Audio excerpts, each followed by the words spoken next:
Here is the brand history of Uniqlo. Uniqlo is a clothing apparel company who originally founded in Yamaguchi, Japan in 1949 as a textile manufacturer. Uniqlo now is the third largest manufacturer and a retailer of a private label apparel. Uniqlo offers a high quality but reasonable price clothing by managing everything from producement, designs, and productions to retail sales. It has over 2,200 stores in 22 countries and regions. Its concept is lifestyle concepts of ultimate everyday comforts. In 1972, Tadashi Yanai, who the current CEO of Uniqlo, inherits its father's chain of 22 men's tailoring stores in Yamaguchi. He then opened a new store in Hiroshima as a unique clothing warehouse, which was later shortened to Uniqlo. In 1998, Uniqlo in Japan has expanded to 300 stores, but faced an issue where people started to have a perceptions that Uniqlo is a discount retailer who selling a cheap and low quality apparels. These perceptions completely changed when the brand launched the Global Quality Declarations in 2004, a pledge to stop making a low price and low quality garments. Since then, people started to noticing Uniqlo for its high quality fleece jackets. The brand perceptions instantly shift from being cheap and low quality to being affordable but high quality. In 2019, Uniqlo has expanded a lot. 2,250 stores in 25 countries across Asia, Europe, and US in just a matter of 22 years. It is the biggest apparel chain in Asia with over 800 retail stores in Japan alone. The vision of Uniqlo is to become a world-leading clothing retailer. Uniqlo is confident by giving the best customer service experience on the high streets, they can be able to realize their dream. Uniqlo business has always been customer-driven and customer-focused. Their products, stores, service, employees, and management. Everything Uniqlo does is revolve around the persons who wears the clothing. Uniqlo mission is unlocking the power of clothing, focusing on product, supply chain, employees, stores, and community. Uniqlo aims to improve the world through its business. Uniqlo can turn the power of clothing into a force of goods. Based on 9 components of a good mission statements, only 5 components that are included in the Uniqlo missions, which is 1. Product. The focus is on clothing products. Concern for public image. Uniqlo commitment into social and environmental responsibilities. Concerns for employees. Uniqlo value the employees and believe that they are a focus of community impact. For philosophies, Uniqlo company values and ethical priorities. Self-concept, a major competitive advantage in its unique approach to clothing. And the components that are missing are customers. Uniqlo statements do not specify who are the target customers are. For markets, there is no mentions of geographical area where Uniqlo operates or competes. For technology, the statements does not address whether Uniqlo's technological current or innovative.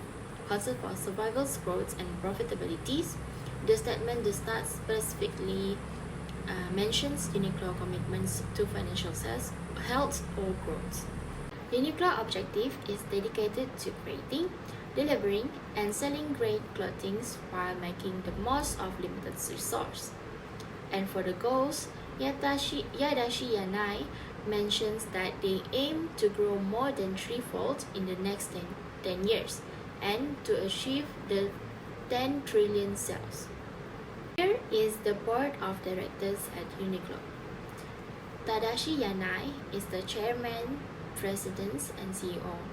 There are 6 external directors under him. which is Nobumichi Hattori, Masaki Shinotaku, Otake Ono, Keti Matsui, Joji Kurumandi, and Yutaka Koya.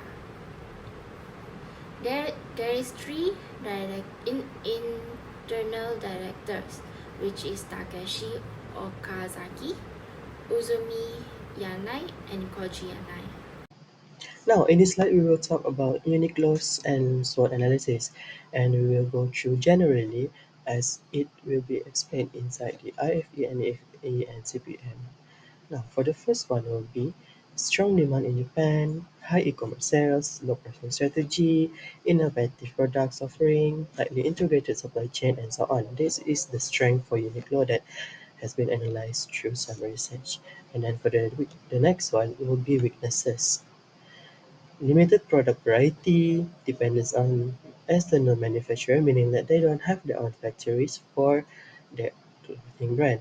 And also they are inconsistent in quality control. And there's also challenges in international markets as they are not the only one in the market for fast fashion. Next will be pricing strategy limitation and so on. Now moving on to the next slide will be their opportunities and trends. Now, in this slide, we will go through generally for the opportunities and threats that is faced by the Uniqlo. Now, so the first one will be expansion into new markets, enhancing e-commerce capabilities, product line extensions, sustainability initiative, leveraging technological innovations, and so on and so forth for the opportunities. This shows that they have a lot of opportunities that they can take into their hand and make it into something to generate revenue. Now, next will be threats. The threats is intense competition whereby there's a lot of company for fast fashion outside there such as H&M and so on.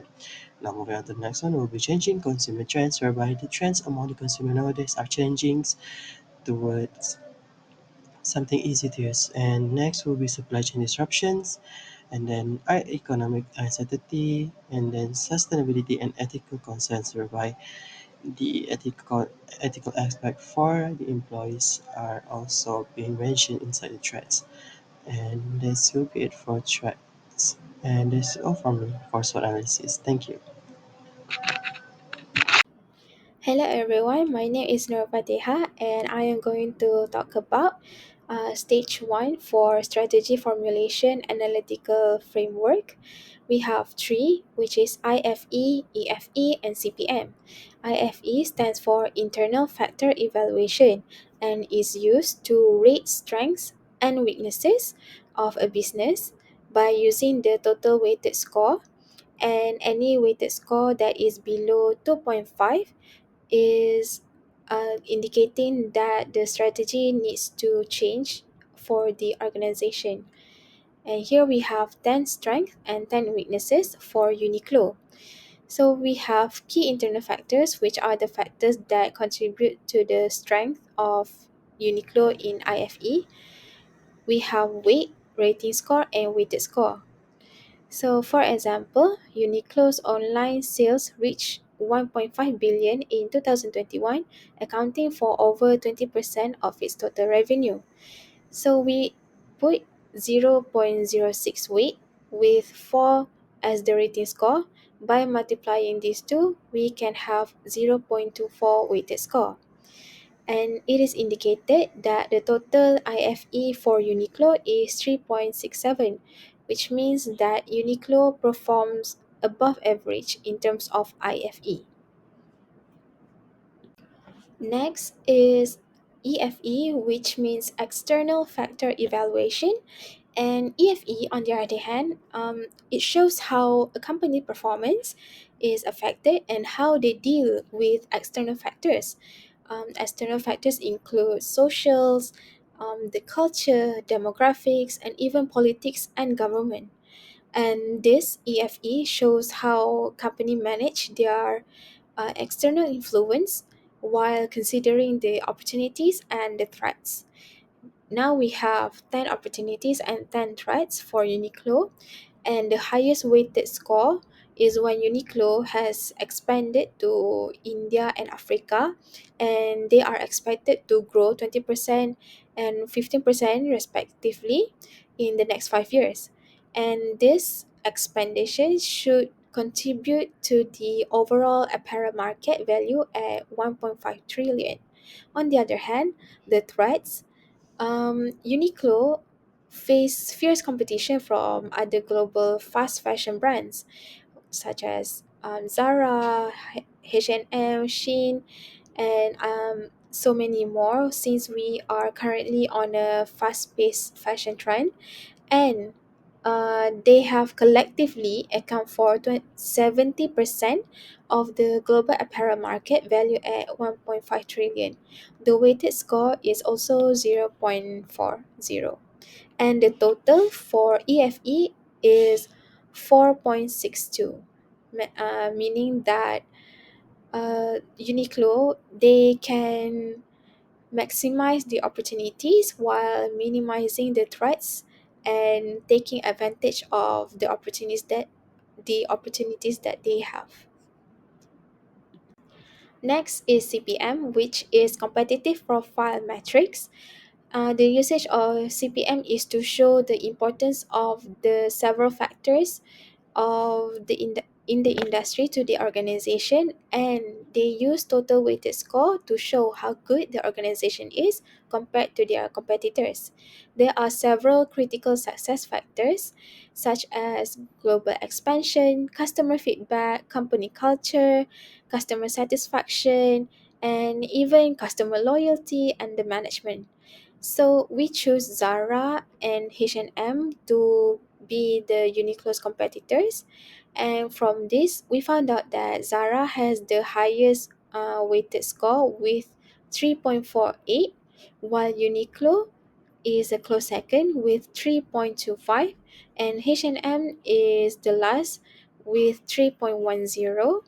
But despite being the last, H&M is far above average, since the above average score should be 2.5, and any score lower than 2.5 need to consider to change their strategies.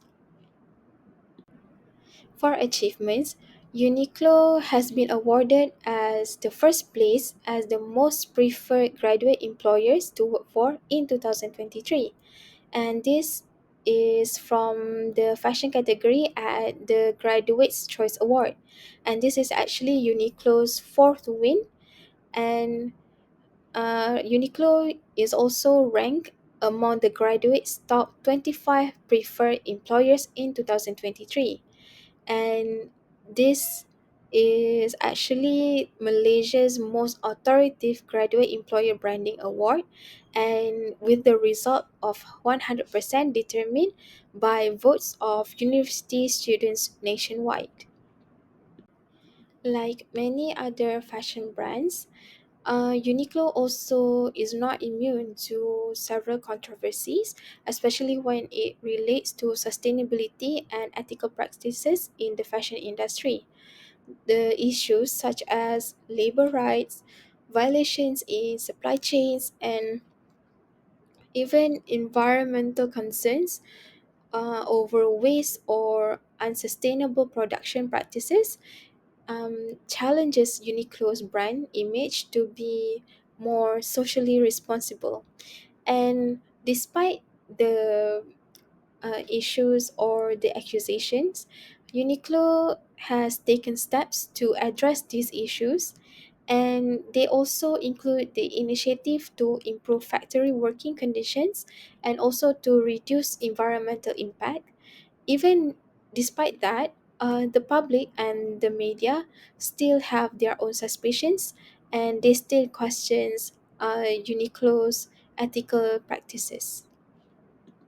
Greetings, now I will be talking about SWOT metrics. SWOT metrics matches the firm's internal strengths and weaknesses with its external opportunities or threats to generate four types of strategy, which is SO, WO, SD, and WT. In this slide, I will be stating the SO and the WO. SO stands for strengths and opportunities. It is a strategy resulting from matching internal strengths and external opportunities of a firm. Meanwhile, WO, which stands for weakness and opportunities, It is a strategy that resulting from matching a firm's internal weaknesses and external opportunities. After conducting the SWOT matrix, these are the strategies that we would like to highlight. As for the SO strategy, we highlighted the S4 and O6.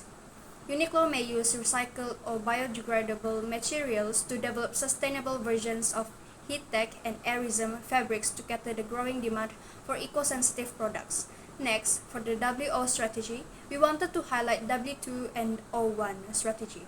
Uniqlo can and recommended to reduce its reliance on Asia market and start outsourcing products to manufacturing hubs in India and Africa, as this market are expected to grow 20% and 50% in the next 5 years.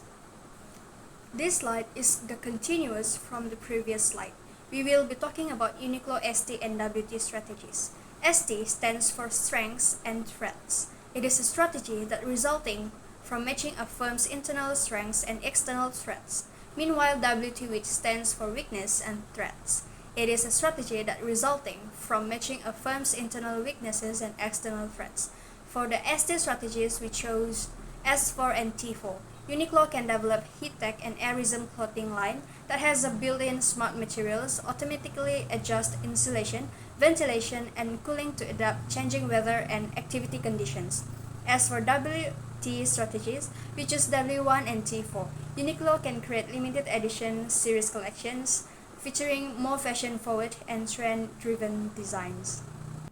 Moving on, after that, we also have chosen the best 3 strategies to cater the problem faced by the Uniqlo. The first one is S4 and O6. Uniqlo should use recycled or biodegradable materials to develop sustainable versions of their popular heat-tech and airism fabrics. This would cater to the growing consumer demand for eco-friendly products and can help address concerns over Uniqlo's environmental impact. Second one is S4 and T4. Uniqlo can develop heat-tech and airism clothing lines that incorporate smart materials that automatically adjust insulation, ventilation, and cooling to adapt to changing weather and activity conditions.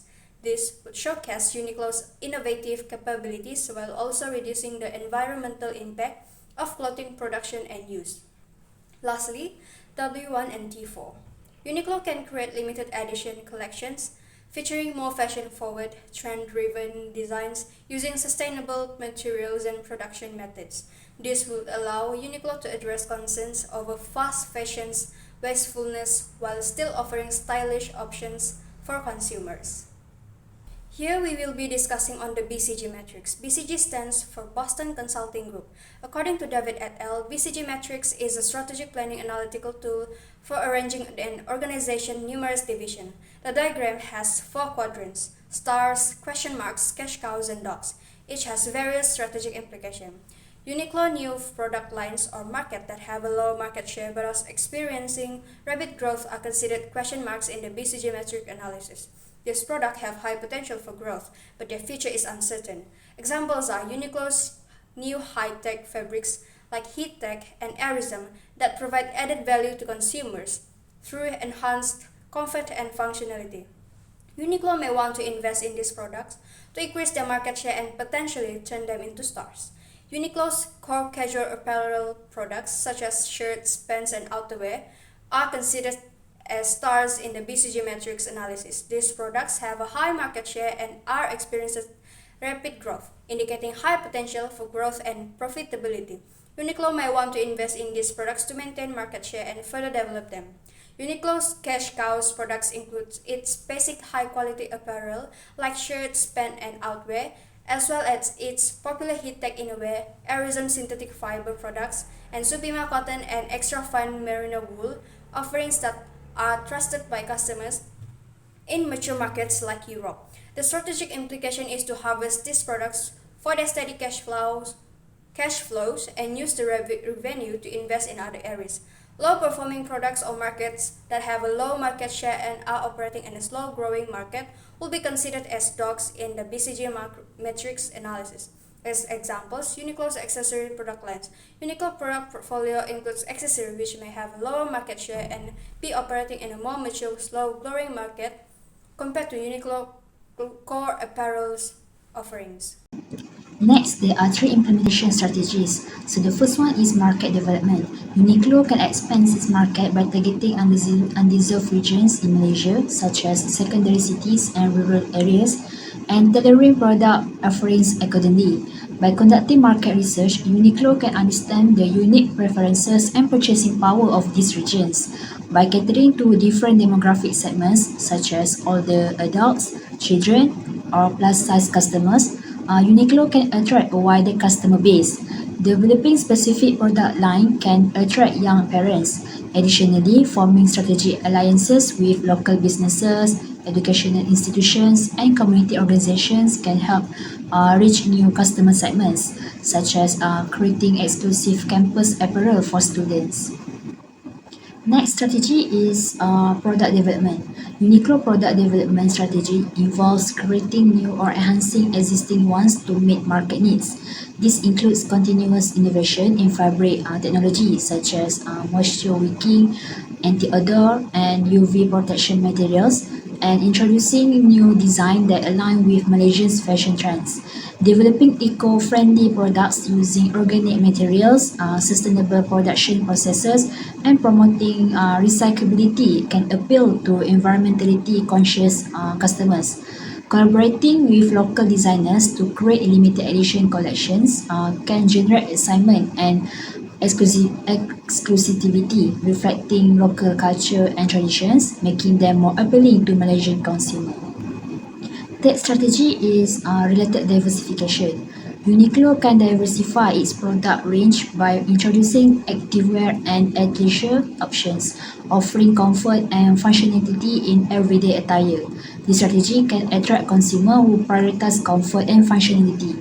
Uniqlo can also introduce footwear and fashion accessories, providing a one-stop shopping experience and increasing average spend per customer. Additionally, expanding into home goods like bedding, towels, and lingerie can tap into the growing lifestyle market and extend Uniqlo's reputation for quality and comfort, attracting loyal customers who trust the brand. Last but not least is recommendations and conclusions.